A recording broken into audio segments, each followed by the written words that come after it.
আজ কোজাগরীর লক্ষ্মী পূর্ণিমা। আর লক্ষ্মী পূর্ণিমার দিন বড়দেরকে প্রণাম জানিয়ে শুরু করছি, আর ছোটদেরকে অনেক অনেক ভালোবাসা।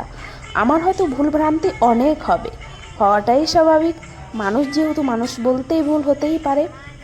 আর ভুল হলে সে ক্ষমা নজরে দেখবে আর বলে দেবে কোন জায়গায় কী ভুল করলাম না করলাম। আমি আমার মনের মতো করেই করলাম, তেমনভাবে আমি শিখিনি কারো কাছ থেকে। আমার মন যেমনটা বলেছে আমি তেমনটাই করেছি।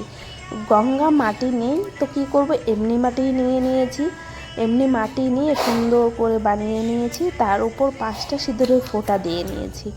এবার যে আমের পাতা, 5টা পাতা দেখে নিতে হয়, ছোটোবেলা থেকেই দেখে এসেছি।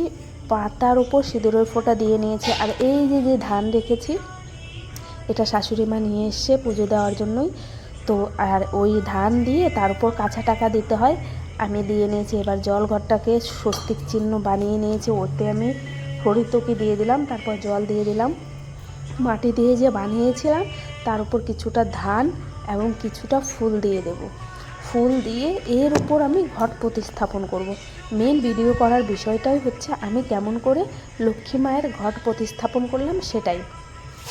এবার আমার জলঘটের তুলনায় পানের পাতাটা বড় হয়ে গেছে, কী আর করা যাবে। পানের পাতাটা কোনো মতে রাখার চেষ্টা করলাম। আমরা সবাই জানি যে লক্ষ্মী পুজোতে গোটা পান আর গোটা সুপুরি লাগে, আর তার সাথে হচ্ছে গোটা একটা ফল, যে কোনো ফল। আমার কাছে গোটা ফল হিসাবে আমি দিলাম কলাটাই, আমার মনে হলো দেওয়া ভালো হবে। অন্য ফলও ছিল কিন্তু আমি কলাটাই দিলাম।